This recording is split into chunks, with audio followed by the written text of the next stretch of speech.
The air in the examination room was heavy with the sterile scent of antiseptic and the suffocating silence of anticipation. A woman sat on the edge of the table, the thin white paper beneath her crinkling with every shallow breath. In her trembling hand, she held a single sheet of paper, a medical report generated from a revolutionary new laboratory located inside her local pharmacy. It had required only a tiny prick of her finger, a few drops of blood caught in a small container the size of a pencil eraser. It was supposed to be the future of modern medicine, painless, fast, and incredibly accessible. But as her eyes scanned the lines of data, her world tilted on its axis. The report indicated a positive result for a life-threatening illness, a diagnosis that implied a ticking clock, and a future that had suddenly evaporated into a cold mist of clinical terminology and high-risk statistics. She felt a numbing coldness creep into her bones, starting at her fingertips and settling in her chest. This was the human cost of a single data point. Behind every percentage and every detected label on a Theranos report was a living, breathing person who now had to go home and tell their family that their life was changing forever. This woman, like thousands of other unsuspecting patients, believed in the glittering promise of Silicon Valley technology. She believed that the sleek, modern machines housed in the company's headquarters were the pinnacle of human ingenuity.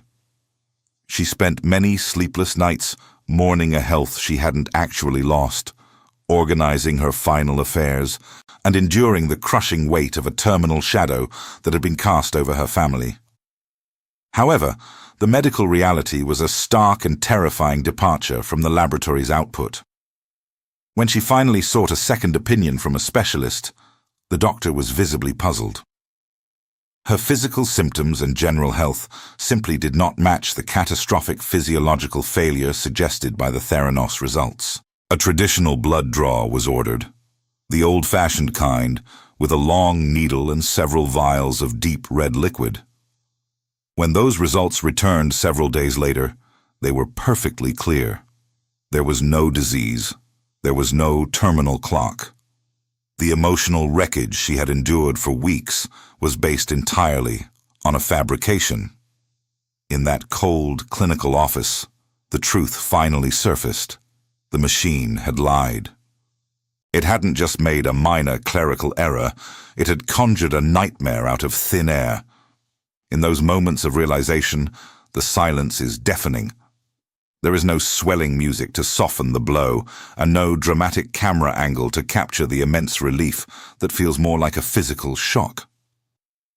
There is only the sickening knowledge that a billion-dollar company had gambled with the most sacred thing a person possesses: their health and their peace of mind. While this woman sat alone in the dark, wondering how many months she had left to live, Elizabeth Holmes was standing on a brightly lit stage hundreds of miles away. She was the very picture of confidence, draped in her signature black turtleneck, her wide, unblinking blue eyes capturing the undivided adoration of the world's most powerful investors. Elizabeth smiled for the flashing cameras, her voice a deep, resonant baritone that effortlessly commanded the room. She spoke eloquently of a world where no one would ever have to say goodbye too soon, where a single drop of blood would democratize healthcare for every human being on the planet.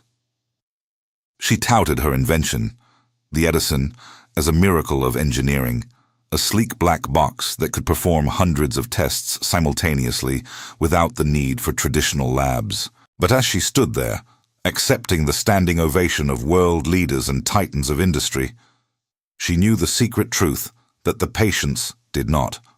She knew the machines were failing. She knew the results were erratic, often pulled from thin air or calculated through manipulated data from competitors' machines. She knew the Edison was a hollow shell, yet she continued to sell the dream with a straight face. It remains one of the most audacious and heartless deceptions in modern history. It wasn't just a financial scam. It was a total betrayal of the fundamental trust between a patient and the medical establishment. Before we continue, subscribe to the channel And tell us in the comments where you are watching from. This is the story of how a 19-year-old Stanford dropout convinced the most brilliant minds in the world that she had revolutionized medicine with a technology that didn't exist. It is a tale of ambition that turned into a lethal obsession, and a vision that became a dangerous, multi-billion-dollar lie. How did she do it? How did Elizabeth Holmes build a fortress of credibility so thick that even the smartest men in Washington and Wall Street couldn't see the rot inside? The answers lie at the intersection of Silicon Valley's fake it till you make it culture and the terrifying power of a charismatic leader who refused to lose, no matter the cost in human lives. The transformation of Elizabeth Holmes from a bright-eyed Stanford sophomore into the most talked-about entrepreneur in Silicon Valley did not happen by accident. It was a meticulously crafted evolution, a deliberate shedding of a normal student identity to make room for a messianic figure. When she walked away from her chemical engineering degree at just 19 years old, she wasn't just dropping out. She was declaring that the traditional path of academia was too slow for the revolution she intended to lead. She convinced her parents to let her use her tuition money as the seed funding for her company, then called Real-Time Cures. At the heart of this departure was a singular, relatable narrative, a profound, paralyzing fear of needles. Elizabeth spoke of a world where the terrifying experience of a traditional blood draw, vials upon vials of crimson liquid being pulled from a vein, would be a relic of the past. It was a compelling origin story, a personal phobia reimagined as a global humanitarian mission, and it was the first brick in the fortress of her public persona. As the company rebranded to Theranos, a portmanteau of therapy and diagnosis, the image of the founder began to crystallize into something iconic. Elizabeth didn't just want to be a successful CEO, she wanted to be a historical landmark. She began to obsessively curate her appearance, adopting a uniform that was instantly recognizable. The black turtleneck became her second skin, a direct and unabashed homage to her idol, Steve Jobs. She wanted the world to see her, and immediately think of innovation, disruption, and the kind of genius that only appears once in a generation. Her office was stripped of distractions, her diet was restricted to green juices that looked like swamp water, and she trained herself to rarely blink, maintaining a wide-eyed, unblinking stare that many found both hypnotic and deeply unsettling. This was the birth of the visionary, a persona designed to project a level of certainty that would bypass any scientific skepticism. The centerpiece of this vision was a device she named the Edison. It was meant to be the iPod of healthcare, a sleek, black and white box that would sit in pharmacies and even people's homes. The promise was staggering. With just a single prick of a finger, the Edison would collect a few microliters of blood into a tiny container called a nanotainer. Within minutes, the machine would run over 200 different medical tests, from standard cholesterol checks to complex cancer screenings. It was a beautiful dream that ignored the fundamental laws of biology and physics. In reality, the blood inside a finger prick is different from the blood in a vein. It is often contaminated with interstitial fluid and damaged cells from the lancing process. Furthermore, trying to perform hundreds of chemical reactions in a space the size of a toaster using a volume of blood no larger than a grain of sand was a feat that established science deemed impossible. But Elizabeth wasn't interested in what was possible. She was interested in what was saleable. The contrast between the glittering marketing and the grim reality of the laboratory was stark from the very beginning. While Elizabeth was charming her first mentors, like the respected Stanford Dean Channing Robertson, the engineers in the basement were struggling with a machine that was essentially a high-stakes science project gone wrong. The early prototypes of the Edison were prone to leaking. The internal robotic arms would frequently crash, and the heat generated by the components would often cook the very blood samples they were supposed to analyze. When the machines failed, which they did constantly, the data they produced was wildly inconsistent. Yet, whenever an investor came to visit, The broken machines were hidden behind locked doors, and Elizabeth would present a polished, non-functional shell as a miracle of engineering. She secured her initial funding not with data, but with the sheer force of her conviction. She had an uncanny ability to read people, to identify their desires for a better world, and to mirror those desires back to them. Her most powerful tool, however, was her voice. Somewhere along the journey from dropout to CEO, Elizabeth's natural, higher-pitched speaking voice vanished. In its place was a deep, artificial baritone that she used to command every room she entered. It was a performance of authority, a calculated vocal mask that made her sound decades older and infinitely more knowledgeable than she actually was.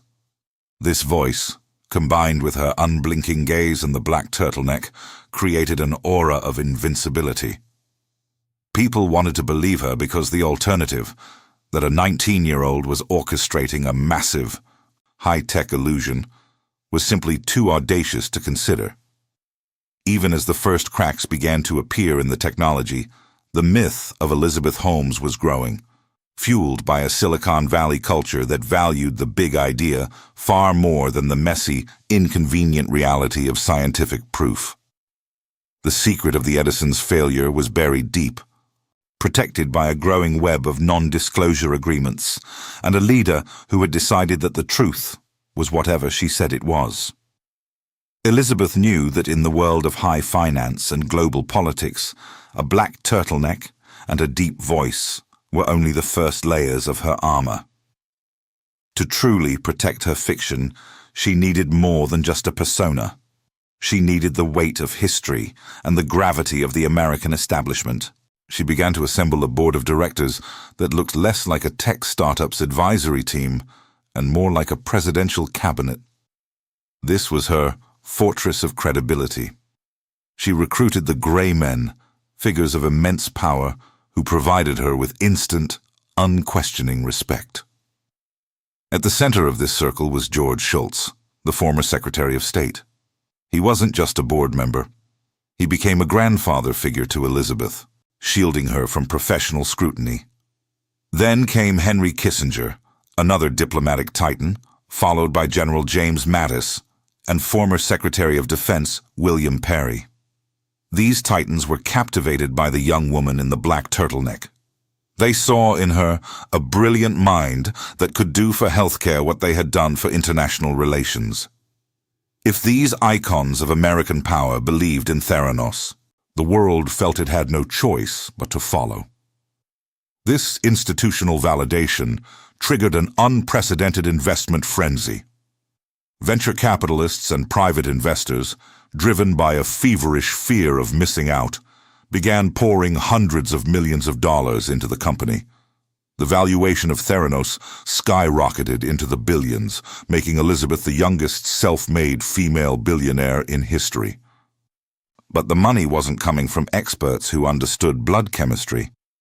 It was coming from the super wealthy and the politically connected who were seduced by the narrative she spun. They weren't buying a medical product.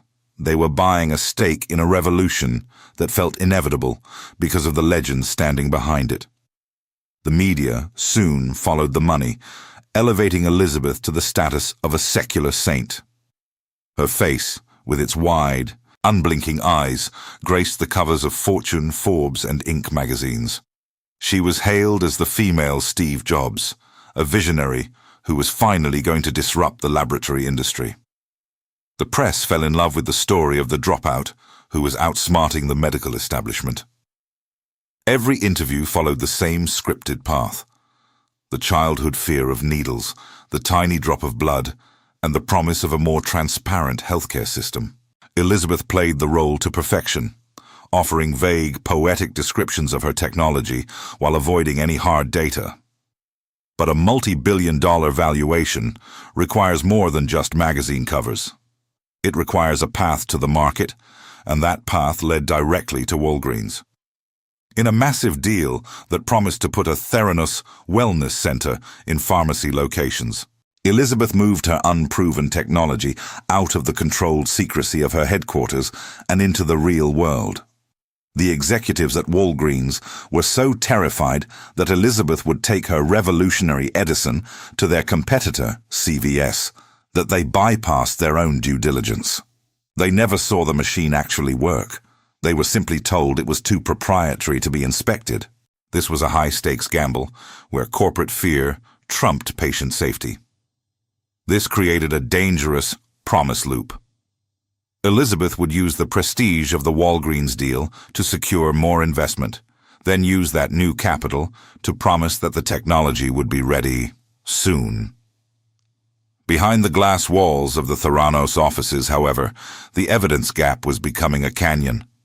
Scientists and engineers within the company were increasingly alarmed. They knew the Edison was a black box of mechanical failures and erratic results.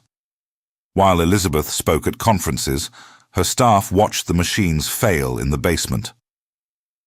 It was during this period that the most observant employees began to feel a creeping sense of dread. They realized that Theranos wasn't behaving like a scientific endeavor or a medical technology company. There were no peer-reviewed papers and no willingness to address the fundamental laws of physics. Instead, the company was operating like a world-class PR firm with a dysfunctional laboratory hidden in the basement. The fortress of credibility was built, the money was in the bank, and the world was watching. But the revolution was nothing more than a set of broken parts held together by the iron will of a woman who had decided that the truth was whatever she needed it to be to survive. Deep within the sterile, windowless bowels of the Theranos headquarters lay a place that few outsiders were ever permitted to see. While the lobby gleamed with glass and expensive, high-concept art, the secret laboratory, nicknamed Normandy, was a chaotic landscape of clinical desperation. This was where the bright promise of a medical revolution met the cold, hard reality of catastrophic failure. Inside the Normandy lab, the Edison machines, those sleek, black and white cubes Elizabeth had promised would change the world, were anything but revolutionary. They were erratic, unpredictable, and dangerously unstable.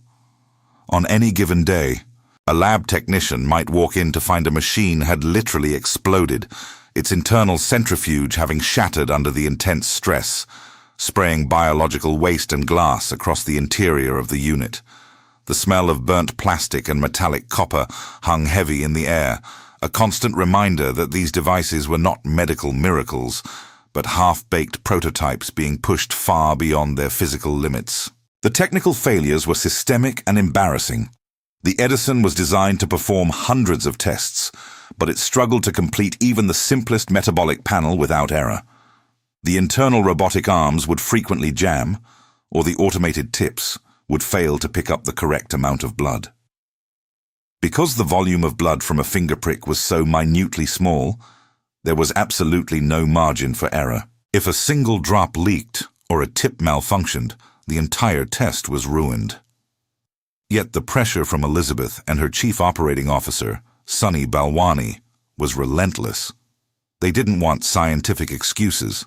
They wanted data that looked like progress for the next board meeting.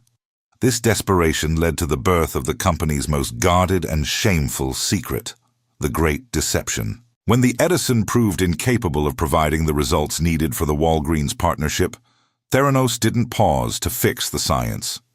Instead, they went out and purchased industry-standard machines from competitors like Siemens. In the dead of night, engineers modified these third-party machines, hacking the software to make it appear as though the data was coming from Theranos' own proprietary technology. It was a massive, orchestrated lie. Patients walking into Walgreens thought their blood was being processed by a futuristic tiny box, but in reality, it was being run through the same large-scale equipment Elizabeth had publicly mocked on stage. However, using the Siemens machines created a new, even more dangerous medical problem. Traditional lab equipment requires a significant volume of blood to function, far more than the tiny drop collected in a Theranos nanotainer. To solve this, the lab staff were forced to perform what they called dilution. They would take a patient's tiny sample and water it down with saline to create enough volume for the large Siemens machines to process. This process was a scientific nightmare. By diluting the blood, they were also diluting the chemical signals the machines were supposed to measure accurately. It was like trying to taste a single grain of salt in a gallon of water. The resulting data was often wildly inaccurate, showing healthy patients as having imminent organ failure or missing critical markers for life-threatening conditions. Maintaining this facade required a culture of absolute silence and psychological terror. If Elizabeth was the visionary face of the company, Sunny Balwani was its brutal iron fist. He managed the day-to-day operations with a volatility that kept every employee on edge. Sunny didn't lead through inspiration. He led through intimidation and surveillance.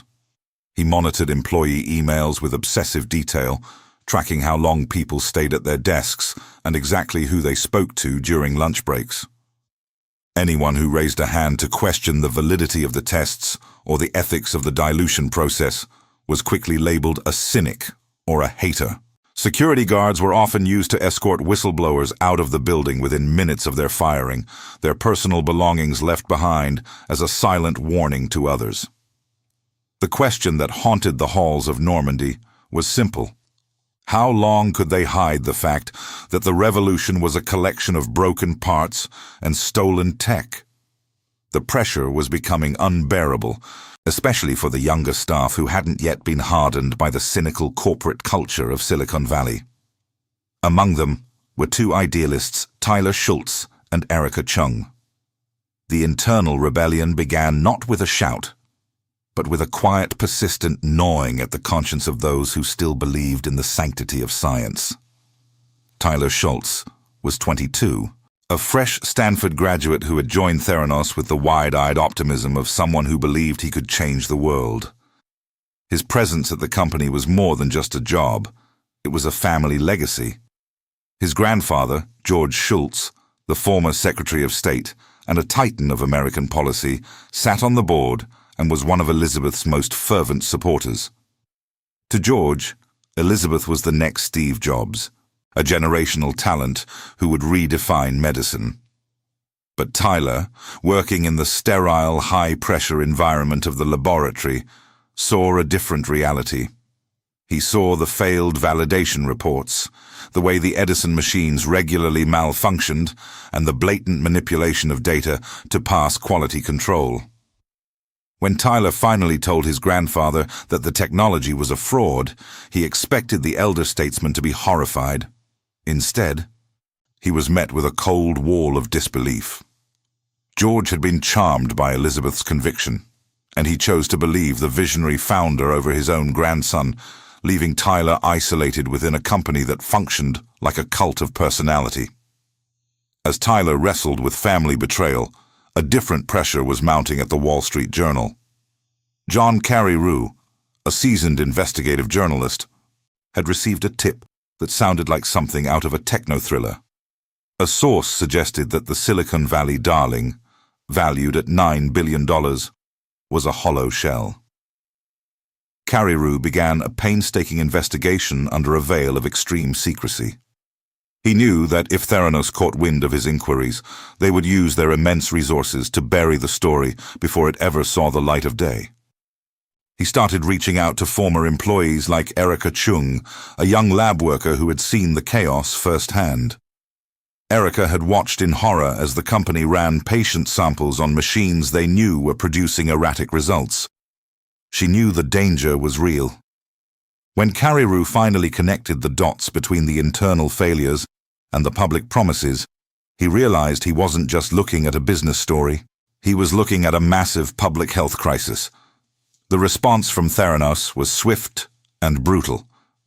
Elizabeth Holmes didn't just rely on her charm to keep the secret. She deployed a legal army led by David Boies, one of the most feared litigators in the United States. Boies and his team turned the legal department into a weapon of psychological warfare. Whistleblowers like Tyler and Erica found themselves under constant surveillance. Private investigators followed them to cafes and sat outside their apartments in dark sedans, making their presence known with chilling precision. The legal threats were relentless, with attorneys serving papers that promised to bankrupt their families if they violated their non-disclosure agreements. It was a strategy of total exhaustion, designed to break the will of anyone who dared to challenge the narrative of the self-made billionaire. Yet, even as the walls closed in, the truth was beginning to leak out from an unexpected source: the patients whose lives were being played with. Doctors in the field were seeing the human cost of the deception.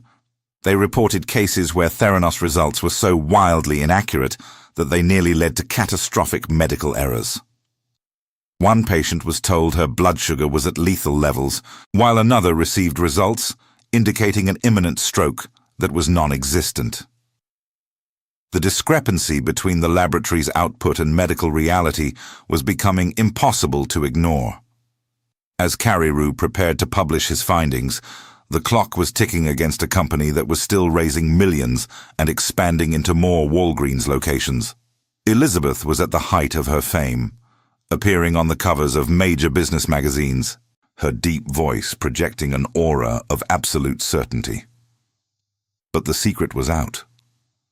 The Edison, the miraculous box that was supposed to run hundreds of tests from a single drop of blood, was almost never used for real patients. In the shadows of the secret lab, the real work was being done by traditional machines, while the world was sold a futuristic fantasy. The collision between the lie and the light was now inevitable. The morning of October 15th, 2015, began like any other in Silicon Valley. But for those inside the glass-walled offices of Theranos, the air felt suddenly thin. The Wall Street Journal had published John Carreyrou's long-awaited exposé, and the impact was immediate and seismic. It wasn't just a critique. It was a forensic autopsy of a multi-billion-dollar lie. The article revealed that the revolutionary Edison machine was used for only a tiny fraction of the tests Theranos offered, and that the company was secretly using diluted blood on modified versions of the very same commercial machines they claimed to be disrupting. The fortress of secrecy Elizabeth Holmes had built was suddenly under siege, but instead of retreating, she chose to fight back with the same weapon she had used to build her empire: her own voice. Hours after the article's publication, Elizabeth appeared on national television, sitting across from Jim Cramer on Mad Money. She didn't look like a woman whose company was failing. She looked like a martyr for progress. With her characteristic unblinking gaze and deep, resonant voice, she delivered a line that would become the epitaph of the Theranos era. This is what happens when you try to change things. First they think you're crazy, then they fight you, and then all of a sudden you change the world. It was a masterclass in gaslighting. She framed the investigation not as a search for truth, but as a coordinated attack by a legacy industry terrified of her brilliance. For a few brief days, her supporters wanted to believe her, but the reality on the ground was moving far faster than her public relations strategy could handle. The publication of the article acted as a flare in the night for government regulators who had previously been kept at arm's length by the company's powerful legal team. The Food and Drug Administration and the Centers for Medicare and Medicaid Services, or CMS, swooped into the Newark laboratory for a surprise inspection. What they found was a nightmare of clinical incompetence. The inspectors documented a chaotic environment where quality control was non-existent, and patients were being given results that were dangerously inaccurate. In one particularly chilling finding, the CMS declared that the Theranos lab posed a condition of immediate jeopardy to patient health and safety. This wasn't just a business failure anymore. It was a public health crisis that could no longer be ignored by the board of directors or the investors who had poured nearly $1 billion into the dream. As the regulatory net tightened, the financial death spiral began. Walgreens, the company's primary retail partner and the gateway to the public, quickly moved to terminate the relationship, shutting down the blood testing centers that had been the cornerstone of Elizabeth's expansion plan. Investors who had once clamored for a piece of the $9 billion unicorn watched in horror as their holdings evaporated. The gray men on the board, figures like George Shultz and Henry Kissinger, began to realize that they had been used as human shields for a fraud. The prestige they lent to Elizabeth had been the very thing that prevented others from looking too closely, and the realization of their own gullibility was as painful as the financial loss. But the most tragic chapter of this collapse was not measured in dollars, but in a human life. Ian Gibbons, the brilliant British biochemist who had been the lead scientist at Theranos since its earliest days, had seen the corruption from the inside. He had tried to raise concerns about the technology's failures, only to be marginalized and threatened. Caught in a legal vice between his loyalty to the truth and the company's aggressive non-disclosure agreements, Ian felt there was no way out.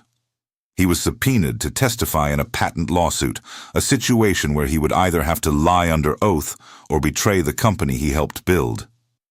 The pressure became an unbearable weight. In a moment of absolute despair, Ian took his own life. The company's response to his death was a chilling reflection of its culture. They didn't offer condolences to his widow, but instead sent a representative to demand the immediate return of his company laptop. The board finally realized they were not dealing with a revolutionary, but with a performer who had never had a product. The house of cards was falling, and as the federal investigations deepened, the transition from civil disputes to criminal charges became inevitable. The era of the black turtleneck was over, replaced by the cold reality of an impending indictment. The world was beginning to see the true cost of the vision. The final act of the Theranos tragedy did not take place in a glass-walled office, but in the somber wood-paneled quiet of a federal courtroom in San Jose. In 2018, the grand charade reached its legal reckoning when Elizabeth Holmes and Sunny Balwani were indicted on multiple counts of wire fraud. The government's case was as clinical as the blood tests Elizabeth had once promised to revolutionize. It was a methodical dismantling of a decade of deception. Prosecutors painted a picture of two leaders who knew their technology was a failure, yet continued to lie to investors and patients to keep the money flowing. The stakes were no longer merely about stock valuations, they were about the loss of freedom. For the first time, the woman who had captivated the world was forced to answer to a judge rather than a fawning audience. The courtroom was filled with the ghosts of broken promises.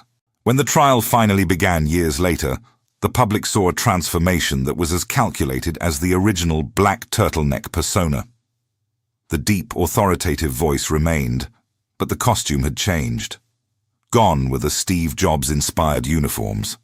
In their place, Elizabeth adopted a softer, more maternal image, projecting an aura of vulnerability that seemed designed to distance herself from the cold, ruthless executive she had once been. Her defense team pivoted toward a narrative of domestic abuse and psychological manipulation, placing the blame squarely on Sunny Balwani. They argued that Elizabeth was not a predator, but a visionary who had been controlled by her older partner. It was a stark departure from the image of the independent billionaire who had once commanded rooms full of world leaders. Every move was scrutinized by a public that had once worshipped her. The trial was a parade of witnesses who had once been true believers. Former employees spoke of the culture of fear, while investors recounted the polished presentations where data was manipulated and success was fabricated. In January 2022, the jury delivered its verdict. Elizabeth Holmes was found guilty on 4 counts of defrauding investors. The unicorn had officially fallen. Months later, Sunny Balwani faced his own trial and was convicted on all 12 counts. The sentences handed down, more than 11 years for Elizabeth and nearly 13 for Sunny, were a definitive end to the Theranos dream.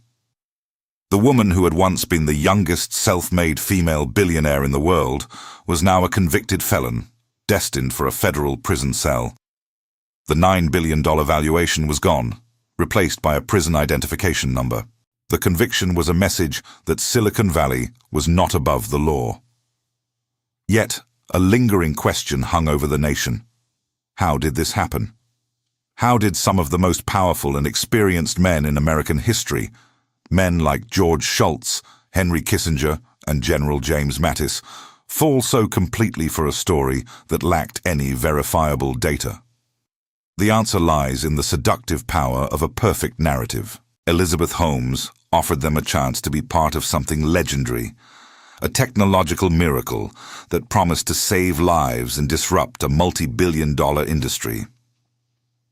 In their desire to believe in the next big thing, they ignored the most fundamental rule of science: evidence.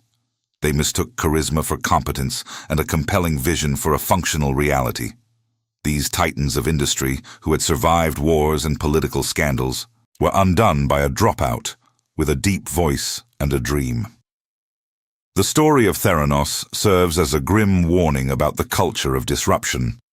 While a fake it till you make it mantra might work for a social media app, it is a deadly philosophy when applied to medicine. When you disrupt a computer program, the stakes are low. When you disrupt a laboratory, the cost is measured in human lives. The legacy of Elizabeth Holmes is not innovation, but the wreckage left behind when ego and ambition operate without accountability. It is a reminder that progress must always be anchored in truth. As Elizabeth began her sentence, the world looked back at the decade of deception. Was it a dream gone wrong, or a calculated predatory scam from day one? The trial was over, but the money is still missing.